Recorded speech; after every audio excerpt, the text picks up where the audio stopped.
Welcome to Flip Your Lid with Kim Honeycutt. Kim is a psychotherapist and executive director of ICU Talks, a mental health speaking ministry. This is a podcast about how to flip your lid and learning how to reconnect to who you really are. Well, hey, everybody. Thank you for being a part of this podcast, Flip Your Lid. My name is Kim Honeycutt, which you may already know that.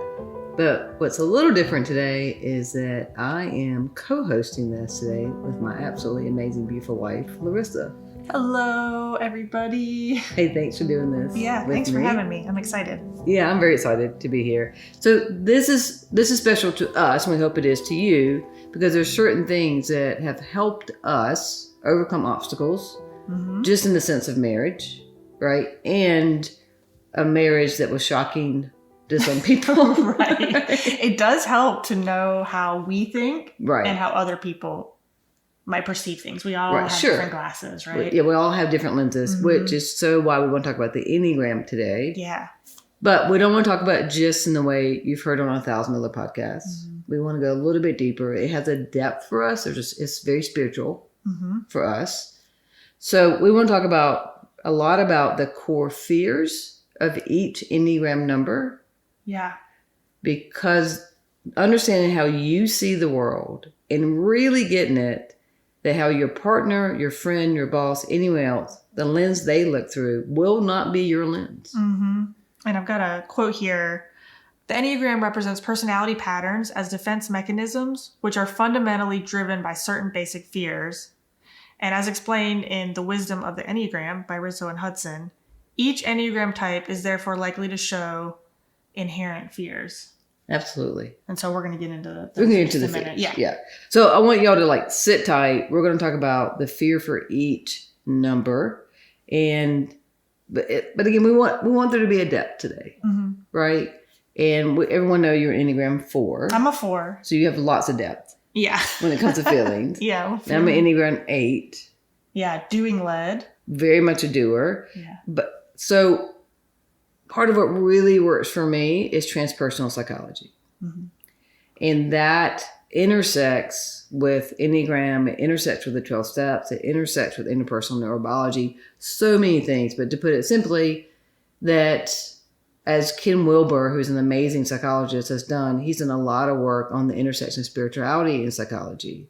And that's why I want to talk about the core fear, why you and I decided, let's take the time today to talk about the core fears, because that core fear, unaddressed, unresolved, will block relationship with whoever your God is, with yourself and with others. Yep, it gets in the way. It gets in the way. So let me tell you what transpersonal psychology is real quick. Is that okay? Yeah. All right. So trans means beyond. Personal means personality or ego. So transpersonal psychology is a study beyond your ego, which is beyond your defense mechanism. It's beyond what you think is your personality, because the Enneagram teaches your personality is really more of what you use to keep people where they are. It can be a control mechanism, a defense mechanism, more than an actual connector. I can see that. Right? So life is about connection.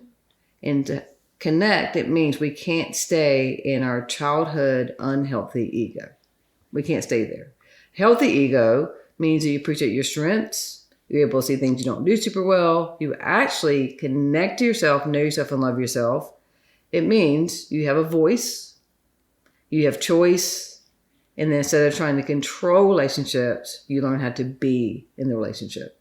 So that's what we want to talk about, is how do we strangle our egos, right? Death of our egos, and get into more an awareness of our parts of self, learn more about the actual self, and start navigating from an awakened place.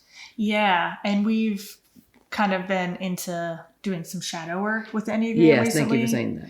And that really, I think, coincides with ego. Yeah, it the does. unconscious, it does. right? And how it's like, how can you grow or learn if you don't realize you need to grow from that? Right. I don't know if that makes sense. You can probably say it more. Well, no, you said it well, but here's part of my thing. I'll say this, and then I want to hear from you about, because this is not your field. You're a video producer, director. Yes. And yet you know a lot about the Enneagram, right? So tell our amazing audience about that, but let me answer what you just said first, Okay. so I don't forget, because I'm too ADHD. Yeah. Right. Okay.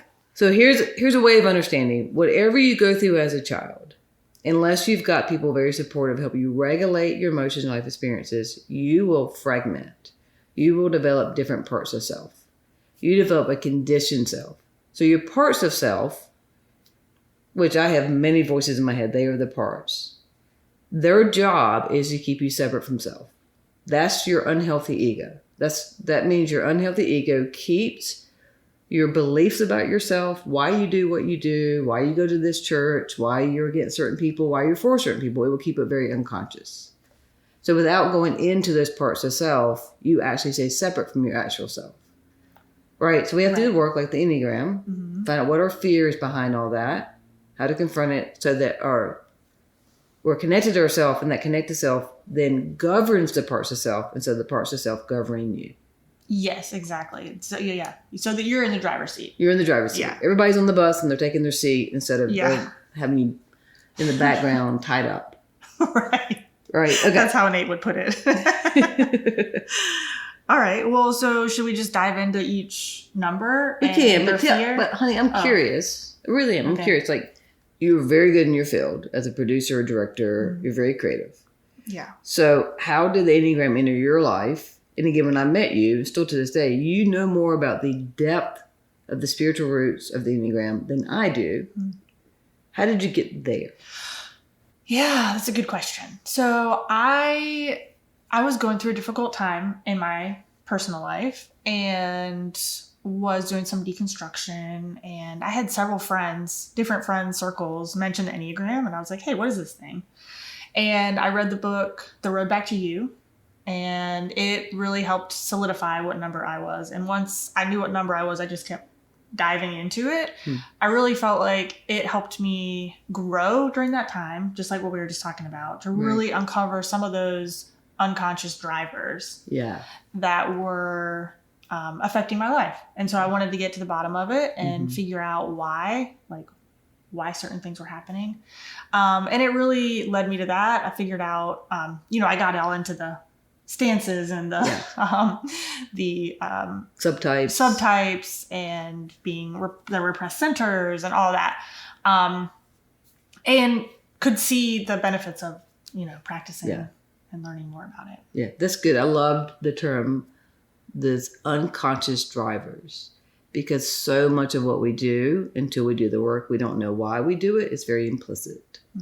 And then if it's implicit, then external things drive us instead of having an internal drive and an understanding of our internal drive. Yeah. So that's very well put. Okay. So let's just start. Let's just tell them what the core fears are for each number. Yeah. Because that core fear will keep you from self. Yep. Your essence. So I say we start with Enneagram 8s. Really? Yes. And why is that? 1, we're the best number. 2, they say if you don't start with 8s just leave. Okay. So we want to keep all the 8s. We'll start with you. So how would you describe a type 8? So we are amazing. We're wonderful. We are challengers. All right. We are assertive, pretty good with self-confidence. We can be very intense. And so whether you want to say we are aggressive stance or assertive stance, then either way. So if you are a woman and call it aggressive, it's someone generally trying to stab you when they say that. So that's what I'm saying. If you want to say that we're assertive, they're assertive stance. Sure. But we pretty much move against people to get what we want without awareness that I'm pushing against people or pushing people down to get where I want to go. Another reason why we want to do this. Yeah. And so what is your driving fear? My driving fear is being perceived as weak.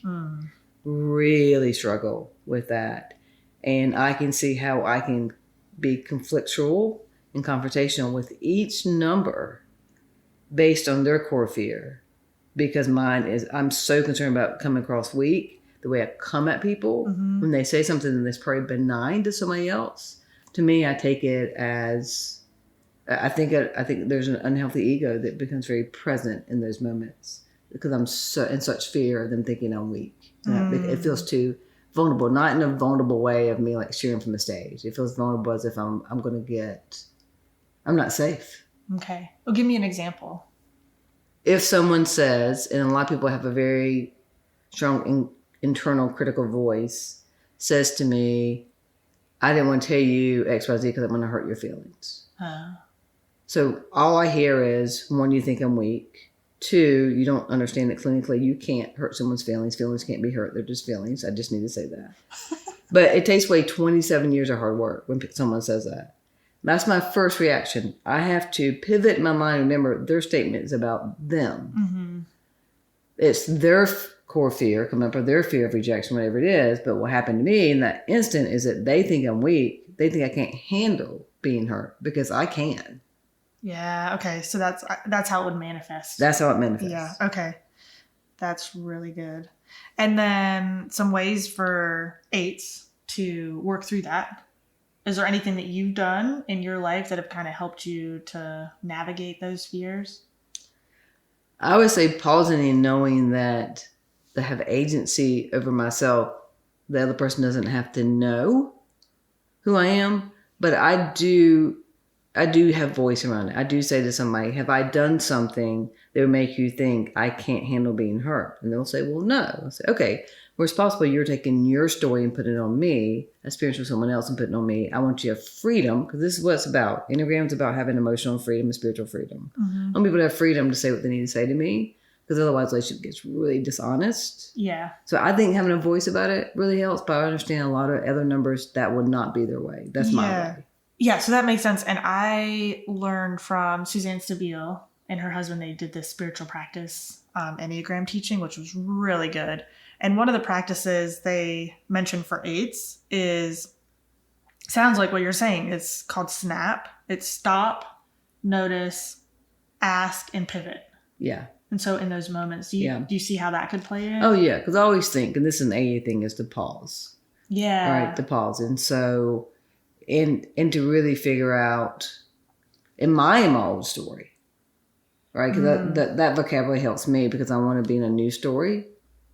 And that's part of transpersonal, right? Going beyond the ego. Yeah. And so, yeah, that helps. I think that's a great practice. Yeah, that's great. All right. Should we move on to the 9? Type 9. All right. It's the peacemaker. What would you say about 9s? Well, I wouldn't call them peacemakers. Okay. First of all, I think they want to be peacemakers. I think that a healthy 9 would be aware that they can be a vessel for that, but their core fear comes in of being in conflict. Their motivation behind their behavior is to avoid any conflict, and at the same time, they have a big fear of feeling left out or overlooked. Mm-hmm. And if you don't confront things, you're overlooking yourself and you're overlooking the relationship. But my concern for them is that you don't want to be left out, but you're leaving yourself out by not saying what you need to say because you have so much fear of the confrontation. Yeah, 9s will often self-forget.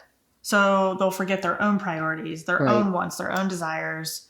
And if you don't know your own desires, how can you truly be connected to someone else? Right. Because if you're not connected to yourself, you're not connected to others. Mm-hmm. Right. Yeah. And so 9s struggle because they're doing repressed. Doesn't mean they can't do things. They just don't know how to do what they need to do. They don't know how to prioritize. And so they don't put themselves on their own list. And I think that's where religion comes in and reinforces that to them, that they're not allowed to be on their own list.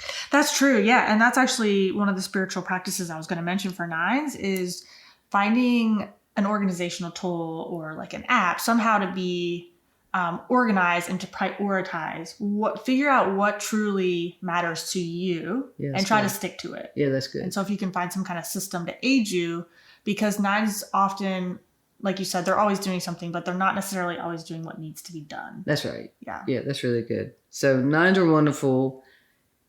They have so much fear of conflict that it brings up their actual core fear of being overlooked or losing connection.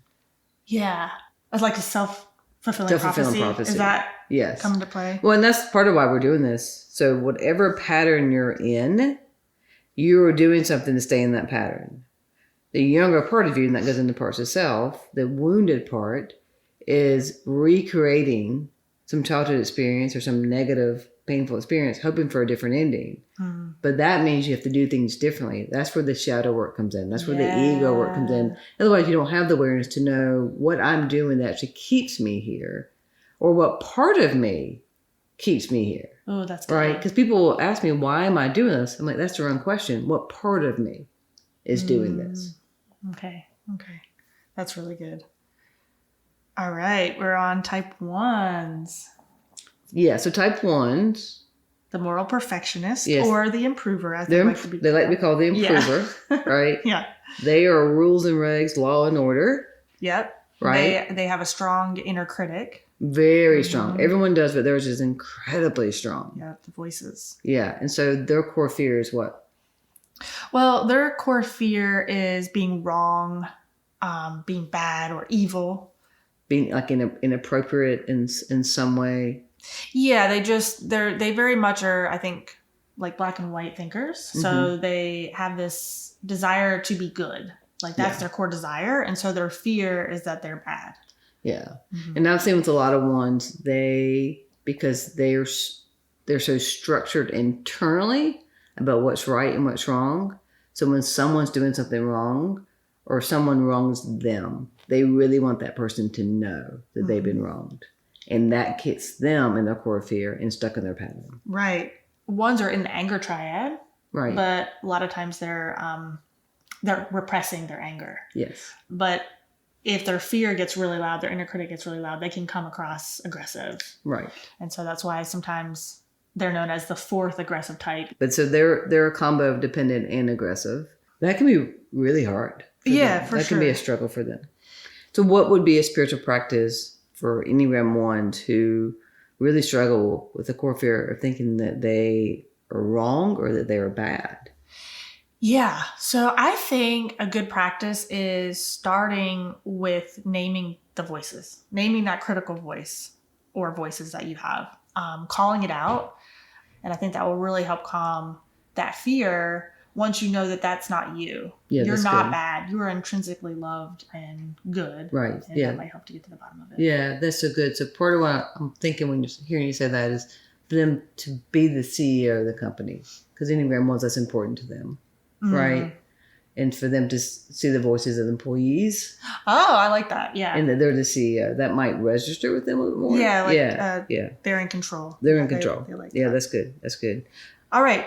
Type 2s. 2s, the helper. I have a lot of 2s in my life. Yeah. I think I need the help. I'm Yeah, not sure. obviously, right? 2s are thoughtful, generous, but they can also be people pleasing. And so what's the fear of the 2? So they really struggle with being rejected. Now, please know, all of us, like fear of rejection, abandonment, disappointment comes in. It's just they're so scared of being unwanted and being perceived as needy. And so again, it's similar to 1s. Like there's a lot of shame. And so they do a whole lot of what they believe is connection through identifying someone's need. And it actually becomes more clinginess. And so just to know, like type 2s are very helpful.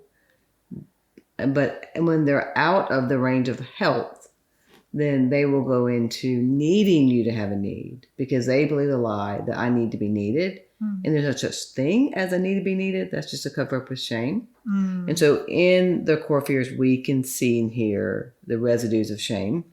Because the core fear is that they don't want to be rejected or unwanted. And that's why they overdo, they neglect themselves. And they tend to overdo and really have so much fear of come across as needy, is that they actually, by neglecting their needs, become needy about your needs. So that's their fear, that if they believe all they can do in a relationship is bring a task, and they don't realize how beautiful and valuable and amazing that they are. Yeah, that's really good. So it'll manifest by them saying yes to things that they shouldn't, right? I love the quote by Suzanne Stabile where she'll say,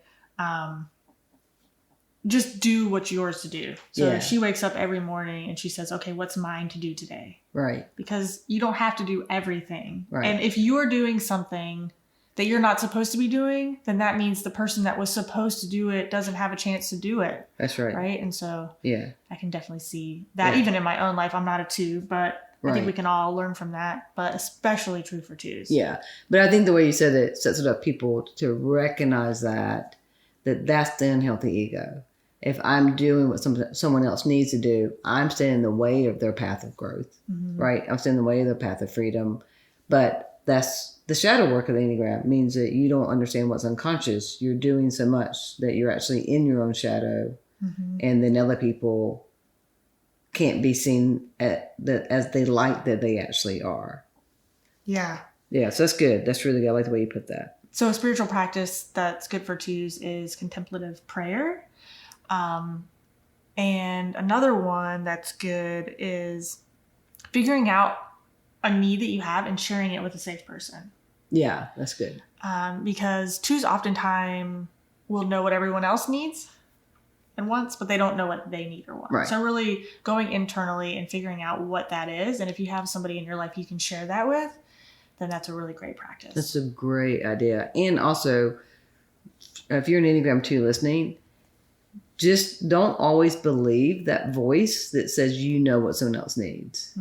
Because there's a possibility you're seeing what you need to see, and they don't know how. Just like you don't know how to say no, they might not know how to say no to, that's really not what I need. Right. They don't know how to say, hey, like, I only have 10 minutes to talk. All right? Just like most 2s have a hard time saying, I don't have time for this. Right? So I think that's a really great practice for them and a way of looking at it. And I tell them, so tell a friend you're going to text them and text them something outrageous. Or, I'm sorry, have them text you something outrageous. Like, hey, can I borrow your Lamborghini? So you can just practice saying no to something so outrageous so you can pay attention to your body response. Pay attention to how it feels to you to say no to, hey, do you want to jump out of a moving airplane with no parachute on? Practice how your body responds to no. Oh, yeah, that's great. That's great. All right, next up. Type 3. Enneagram 3. They are the achiever. And I have a 3 wing. Right. So I can definitely relate to some of this. They're very image conscious, right? I don't know if I relate to that one as much. Right. But a lot of 3s I know are very much image conscious. And because that's part of their unhealthy egos, they've been taught about being performative and about productivity. They've been taught that a lot. And that's been their way of figuring out how to navigate through this world. Yeah, so their underlying fear is not being valued. And so oftentimes I think it'll manifest with them overproducing. Right. Overworking. Right. Really get into that. If I work harder, if I can achieve this, then I'll be valued. So they're really chasing that value. So again, I have such compassion for like figuring out, because underneath that is shame. That's part of the core fear for all of us. Some level of shame that we aren't worthy, so we have to prove ourselves. And so you just see that a lot. Enneagram 3s are amazing. They're great leaders, but they also can be really struggling with shame. Yeah, I can see that. Yeah, because I think they're also known as like the chameleon, right? They really know how to cater to each audience. And sometimes I think you can get lost in that. Yes, very much. You can lose what the actual true purpose is when you're catering to the audience. Right. So for Enneagram 3s, again, achievers, but per their core fear, it's based in shame. It's really difficult. They think they have to appear successful. And like, that's just not getting to live for self or being connected to self. So what in the world is a spiritual practice for that? Yeah. So this was also from that Suzanne Stabile lesson that I did, where they said for 3s, it's really good to observe yourself, because what you want to do is you want to interrupt that pattern of always trying to be what you think everyone else wants you to be. That's good. Or needs you to be. And then another spiritual practice would be a gratitude journal. And then just weekly evaluate your goals and make sure that what you're trying to do, again, it kind of goes back to that. Is it yours to do? Is it yours to do? Yeah. So here's my question. Because Enneagram 3s are feeling repressed, if they did a meditation of imagining of a failure, and still sitting with God, trying to feel God's love. Imagine a meditation being with their spouse or their boss and still feeling acceptance. Because they're feeling repressed, is that a good suggestion? Is that even and achievable. Again, I hate to say the word achievable talking about Enneagram 3s. I don't know. That's a great question. If there are any Enneagram 3s out there, I'll let you do that and get back to it. That's a good idea. Someone let us know if that's effective. We'd love to know that. All right, we're going to go to my second favorite Enneagram type. Yay! Enneagram 4s. Give it up for them. Woo-hoo! Glitter, All the glitter, 4s in the room. No. glitter, unicorn, rainbows. So 4s are the romantic individualist. Mm-hmm. We really value authenticity, creativity. Mm-hmm. We like to express our feelings, most of us. Well, I guess it depends on your subtype. It does. Some 4s are a little bit more extroverted with their feelings. A lot of Enneagram 4s you can tell by their socks. Oh, that is so true. I love socks. And sometimes they don't match. True. Y'all wear crazy unmatching socks. And again, so I've learned that Enneagram 4s, even taking the Enneagram survey or studying it, their struggle is they don't want to be a number. They don't want to be in a box. Yeah. Yeah, when I first read about my number, it kind of was painful a little bit. Yeah. But it really did resonate. All right, so our core fear is being abandoned or fear of being too much or being misunderstood. Mm-hmm. Again, I think all these fears are just, in the bottom of the shame pool, right? And that people are expressing it differently because, most of us have feelings of abandonment or rejection. I just think it's very intensified for Enneagram 4s because y'all feel so much. Yeah. And, really as an adult, we can't be abandoned, but we can feel abandoned. Yeah. Right? And I think y'all feel it so much that where as an 8, I might work harder. Yeah, you'll just keep moving. Keep moving and not feel it. And so I think y'all might feel on a very deep level and that y'all don't want to be mundane at all. Y'all don't want to be considered ordinary or in any respect or average in any respect, right? So that's part of the fear. So what's a creative spiritual practice for Enneagram 4s? Well, creative. Wow. Now you just opened up a whole, right? I'm like, how can we make this creative? No, but truly one spiritual practice is solitude. Mm-hmm. It can really help us regain our creative energy and just kind of wade through those feelings. That whole questionnaire of like, is it true? Is the story I'm telling myself true? Is it true? Is it really true? Right. Who? That's Byron Katie. Yeah. Yeah. She's great. Yeah. That's a great practice for 4s because I think we can often get overwhelmed by our feelings. Mm-hmm. I think when 4s hear spiritual practice, we get really excited. And we're like, ooh, what are we going to get to do that's, super spiritual and deep? But it could just be cleaning out the garage for 4s. Mm-hmm. Doing those mundane tasks can be a very strong, spiritual practice. So doing the laundry, which I hate to do, is a spiritual practice for me because I am trying to bring up that repressed center of doing. Mm-hmm. So I would think with 4s, because I've done some spiritual practice before, and you get very excited and you'll turn on like Jonathan Martin interviewing Aaron, and we'll do like 8 minutes of lighting candles. Certain smells have to be in the room. We've got doTERRA, like all this stuff, and you're very excited about that. Yeah, but you cannot do the dishes. I do not I can do them. Okay, let me go back. I do them with great ease because there's no emotion to it for me. It's just a task. For you, because there's no emotion. Yeah, there's no meaning. For 4s, the doing repressed really comes up when there's not meaning for something. And it can be different for 4s. So there might be some 4s out there who really enjoy doing the dishes. But for me, there's not meaning in it. So before we were married, I would put on a podcast or something that would give it more meaning. Right. While that's I good. was doing it. Yeah, that's really good. That's a really good suggestion for people. Yeah. Right. Like it's your favorite song playing while you're dancing and doing the dishes, then you can do it. Yeah. Yeah. Yeah. But just doing it, like cleaning out the garage or just doing it is a spiritual practice for 4s, even though it's not going to feel like one. Right. For 4s. So as an Enneagram 8, I will get up, get dressed, get ready, wash the dishes the night before, put them away, Feed the dogs, give them the medicine before you wake up. And it's just something to do. Right. There's no emotion. And I think because you're emotionally led, you have to have a spiritual practice that allows that creativity, allow that emotion to be in it. Yeah. And when you say it like that, it's so funny because it is, a lot of times it is just do it for force. It's just do it. Right. Don't feel it. Don't think about it. Just do it. Which is hard for force. Yeah. So that's really good. That's good examples. Thank you for elaborating on that. Okay. Type 5s, generally called the researchers.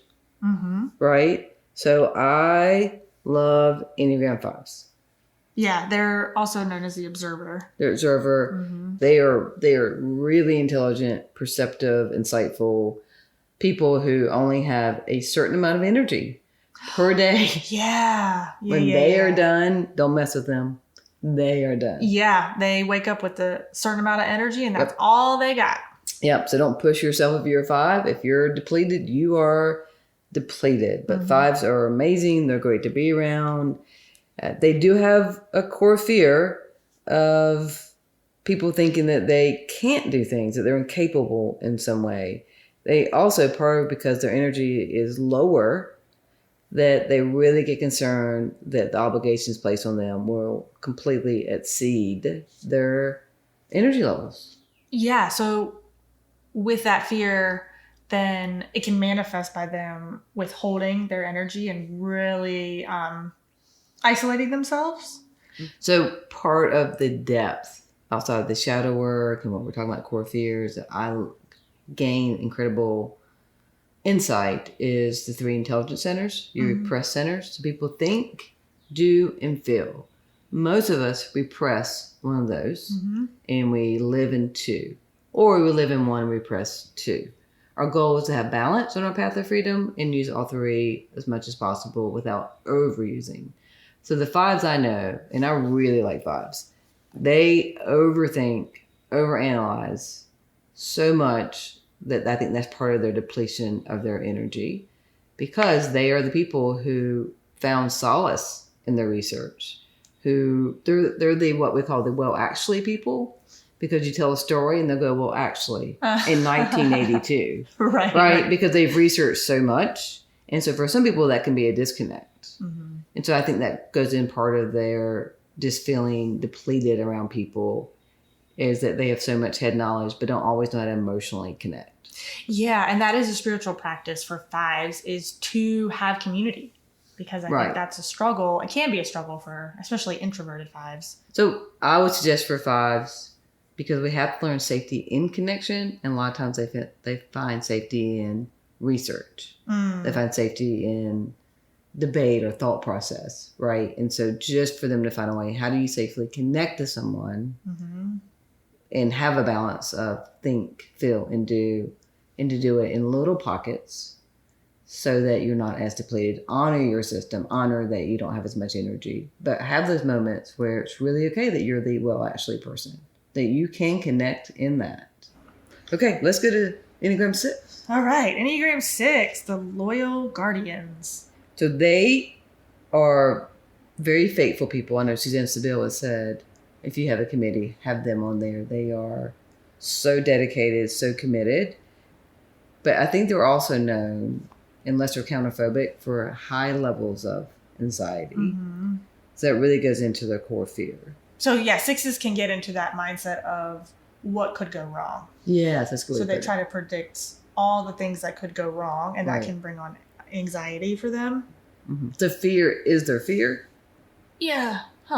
That's a good question. The fear of fear. This is a good 4 question. I don't know, honey. You can sit with that forever, right? Yeah, I can't answer that right now.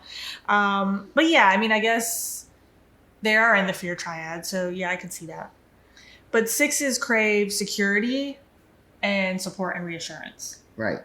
And so you might see it manifest in your life by having a plan B through Z for everything. You know, you've got plan A and then you've got all your other plans. Right, so that might be a good indicator to you that this fear is manifesting. Do you want me to tell you my favorite type 6 story? Yeah. So my favorite Enneagram 6 story is a little girl who's Enneagram 6. She's an adult now. But she had heard at school that you are not to drink and drive. And then she got in the car with her mom, and mom had a cup of water. And so she had a panic attack because her mom was drinking and driving. And so just know that could happen to any child, but it was very much an indication of her high level of anxiety and really just wanting to feel safe. And when you fear itself, like when fear becomes your motivator, really hard to feel settled in your skin, be regulating your autonomic nervous system. And so it's definitely a challenge for them to really deal with their core fear of feeling alone, feeling targeted, just really struggling to let themselves be supported and not living in so much fear of the support. Yeah, that's good. And good spiritual practice for 6s is journaling. And you can even journal all the things that you think might go wrong. That's a good idea.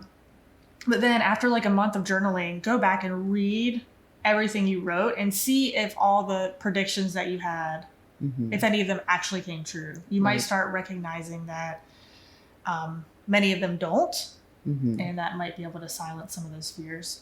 Well, I think that's a really good point, because if part of Enneagram 6's fear is being alone, and they have that much fear of what can go wrong, they're going to feel alone anyway. And so the thoughts of fear become their companion, and to be able to separate from that a little bit might start being able to have more openness for the people in their life. Yeah, I love that. All right, next up, and our last Enneagram number. 7. 7. They are some fun people. They are the best. They are the best. You got to have a good 7 in your life. They are playful. They are people, if you want to escape, you get to escape with them. Like, they are spontaneous, and they usually have really big ideas. Yeah, the enthusiast. Yeah, very enthusiastic. They'll have big ideas. And because their fear is not missing out on something, they want to have fun. They don't want to be bored. Because of that, it can actually cause them to get trapped in other trauma, other pain.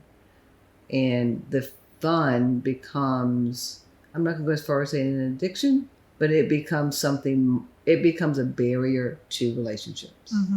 7s, you might recognize that you're in this cycle if you are just constantly busy. You're constantly planning things. You're just so enthusiastic about everything. And it's good to be enthusiastic, but if it's the fear driving it, then that's when it can become an issue.